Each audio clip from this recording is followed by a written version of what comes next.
Guys, kalian pernah nggak ngeliat bus yang sering dinaiki badut psikopat?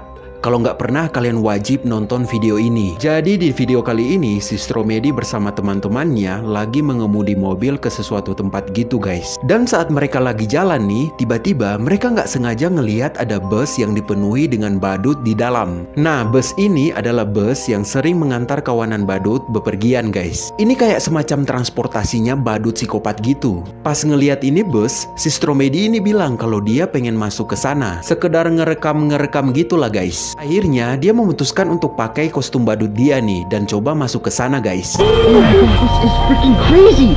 Guys, oh my god, I'm on the bus with all the freaking cars. This is insane! What the hell? Abis ini kalian bakal lihat nih apa yang terjadi sama si Stromedy ini. Ini asli ngeri banget guys. Lanjut di part 2. Oh my god, I'm on the bus with all the freaking cars. This is insane. Nah, si Stromedy ini berencana nih untuk menyusup masuk ke dalam bus itu. Mereka curiga kalau para badut ini ngumpul untuk mengadakan semacam pelatihan gitu guys. Dia kemudian pakai kostum badutnya guys dan coba masuk ke dalam bus itu. Nah, udah kan, dia nunggu ini bus lewat terus dia masuk ke dalam guys. Dia nyamar nih jadi badut. Pas masuk ke dalam, dia ini disapa oleh para badut ini guys. Duduk kan dia guys, dan salah satu badut di situ nanya kalau posisi kamu apa. Si Stromedy ini bingung kan, terus dia jawab kalau dia itu posisinya sebagai badut pembunuh dan namanya itu Pennywise. What section are you in? What? What section are you in? What section am I in?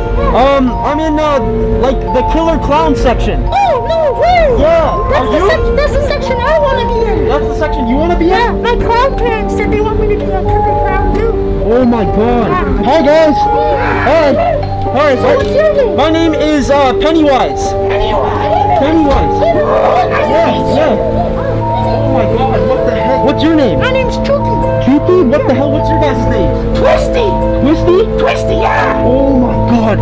Kemudian bus ini berhenti kan, dan sebelum keluar, para badut ini harus nunjukin nih ID card mereka gitu. Si Stromedy ini mulai panik guys, karena dia nggak punya ID card kayak gitu. Dan pas giliran dia nih, si badut ini nanya, mana ID card kamu? Terus dia jawab, aku nggak punya ID card. Nah, si badut ini mulai curiga, kok ini badut nggak ada ID card? Dia merasa ada yang aneh. Dia kemudian buka tuh topeng si Stromedy ini, dan akhirnya dia ini malah ketahuan dan langsung dikejar para badut ini. You don't have an ID. You have to be born with an ID. What? You have to be born with an ID. I know I was never given one. Like these things say. Okay.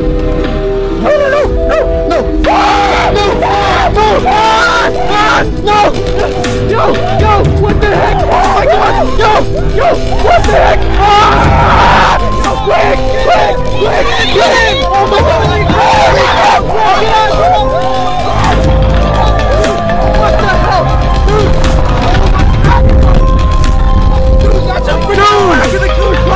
Oh my god! Jadi karena keasikan main game, cowok ini udah lupa makan malam guys.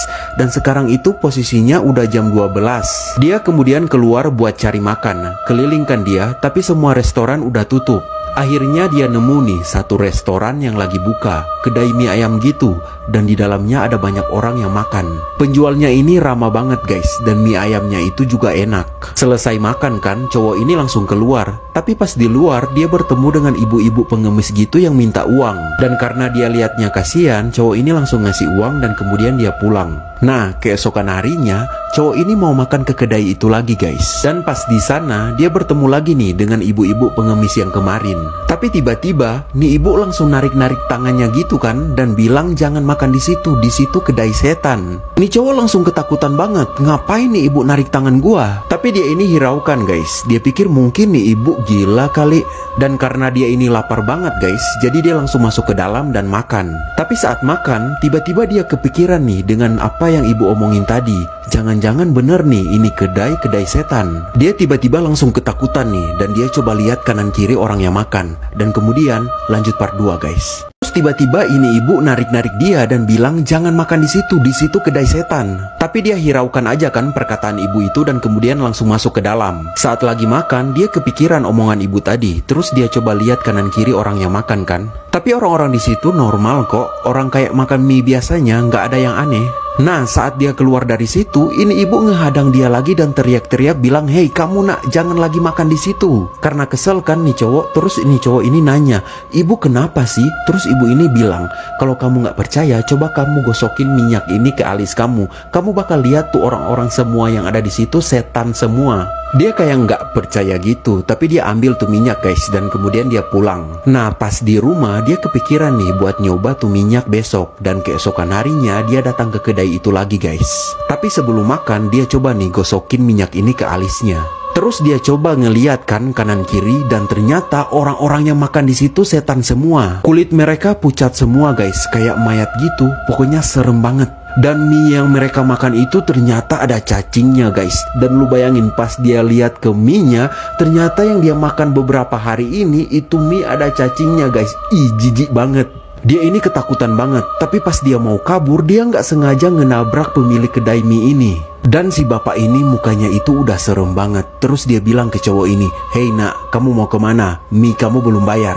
Tapi cowok ini nggak peduli guys. Dia coba keluar dari tempat itu. Tapi tiba-tiba tangannya ini ditarik. Dan si bapak ini bilang, "Kamu pasti pakai minyak yang dikasih pengemis di luar kan?" "Oh, jangan percaya sama dia itu. Dia bikin kayak gitu supaya bikin kedai mie ayam aku nggak laku. Dia cuma nipu kamu." Tapi karena cowok ini takut banget, dia kabur aja dari tempat itu guys. Dan di depan situ ada pengemis yang tadi. Dan sampai sekarang dia masih bingung yang benar itu yang mana, apakah si pemilik kedai atau nenek si pengemis itu. Karena bisa aja tuh yang bohong itu si pengemis itu.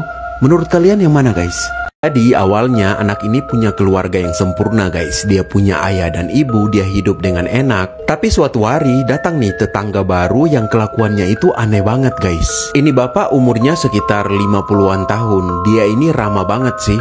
Tapi pas ngelihat anak ini, tatapannya itu tiba-tiba berubah jadi lain guys. Jadi kayak tatapan mesum gitu. Ini anak takut banget kan guys. Dan dia ini ngerasa kalau nih orang mencurigakan banget. Apalagi pas lewat di jendela, lu lihat dia coba ngelihat anak ini dengan tatapan kayak gitu, kayak tatapan mesum gitu guys. Dia ini pasti ngincer nih anak. Nah, mulai saat itu setiap nih anak ini mau keluar rumah nih bapak-bapak selalu ngintai dia guys. Bahkan dia ini coba buat ngobrol sama si anak ini, tapi pas ngelihat bapak si cewek ini lewat, dia ini langsung sembunyi guys. Aneh banget kan? Nah, pas si bapaknya ini udah pergi kan, dia ini coba ngobrol lagi sama anak ini. Dan lu bayangin dia nanya kayak gini, "Kamu punya akun sosmed nggak?" Ini anak takut banget kan, dan dia ini bohong, dia jawab nggak ada. Terus tiba-tiba nih bapak langsung motoin dia guys. Lu lihat sampai pergi dia ini masih aja difotoin kayak gitu. Ini aneh dan ngeri banget. Nah, saat malam hari ini anak coba cari tahu nih. Dia pakai teleskop untuk langsung ngeliat ke rumah bapak itu. Dan pas dilihat, lu nggak bakal percaya. Ini bapak lagi ngeliat foto anak ini. Dan nggak cuma foto dia guys, ada banyak foto cewek ABG lainnya. Fix ini tetangga aneh banget guys. Nah, besok malamnya nih pas si anak ini lagi mau tidur, dia tiba-tiba ngedengar suara aneh. Dan pas dia lihat guys, ternyata lanjut part 2. Nah, pas dia ini lagi mau tidur, tiba-tiba dia ngedengar suara aneh dari luar. Dan pas dilihat, ternyata bapak ini lagi ngobrak-ngabrik sampah mereka guys. Dan lu tahu nggak, dia ini ngambil barang pribadi milik cewek ini. Dan cewek ini ketakutan banget, dia sampai gemeteran di kamar. Pokoknya nih cewek mikir besok pagi dia harus bilang ke orang tuanya dan nyuruh orang tuanya ini lapor ke polisi. Nih cewek coba tenangin dirinya kan dan coba tidur. Nah, keesokan harinya dia ini kebangun karena dengar suara sirene polisi di rumahnya. Dia langsung bergegas turun ke bawah kan. Dia mikir ada apa ini, kok ada polisi di rumah. Dan pas turun dia ini langsung panik karena ngelihat orang tuanya ini udah ditangkap polisi guys. Dan di situ kebetulan ada si tetangganya itu. Dan ini bapak coba nahan dia. Dia langsung mikir nih bapak pasti ngelakuin hal aneh supaya orang tuanya ini ditangkap polisi. Secara kan dia lagi ngincer cewek ini. Cewek ini marah banget ke bapak ini. Tapi ternyata ini nggak ketebak guys. Bapak ini baik banget. Ternyata bapak ini adalah seorang polisi yang menyelidiki beberapa kasus penculikan. Dan ini adalah salah satunya. Ternyata saat masih kecil, cewek ini diculik oleh orang tua yang sekarang jadi orang tuanya ini.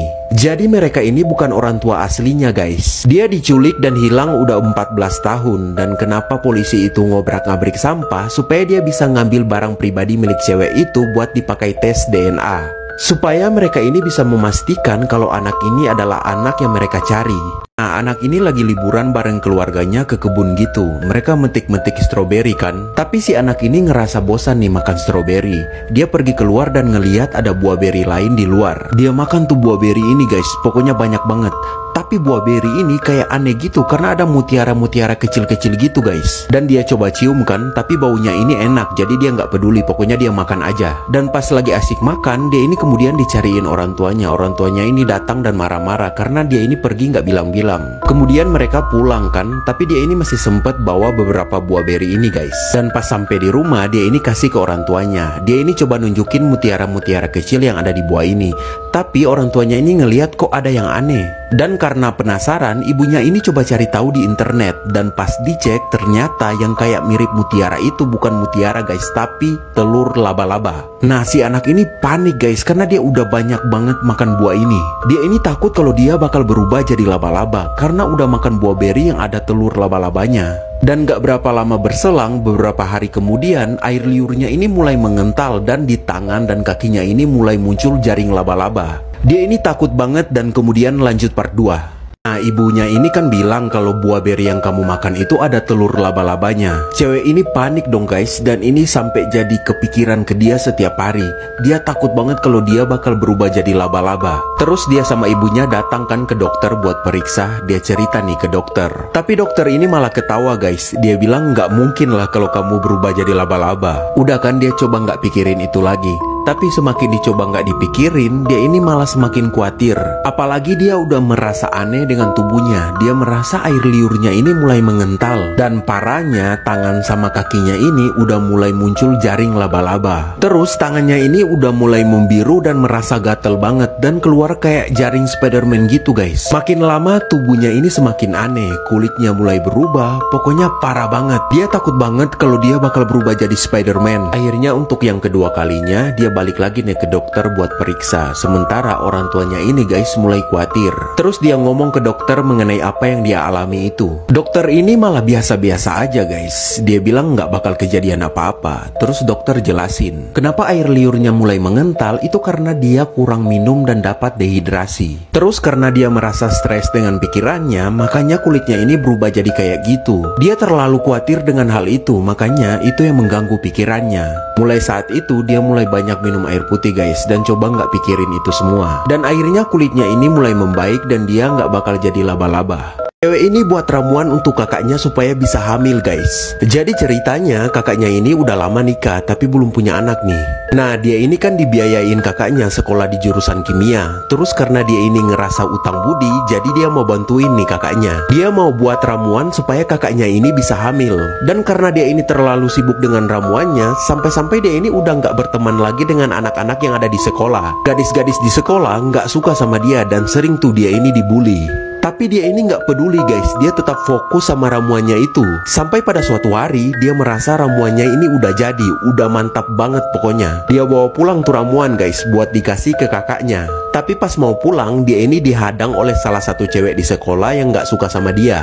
Tukang bully ini mau ngedorong dia masuk ke kolam nih guys.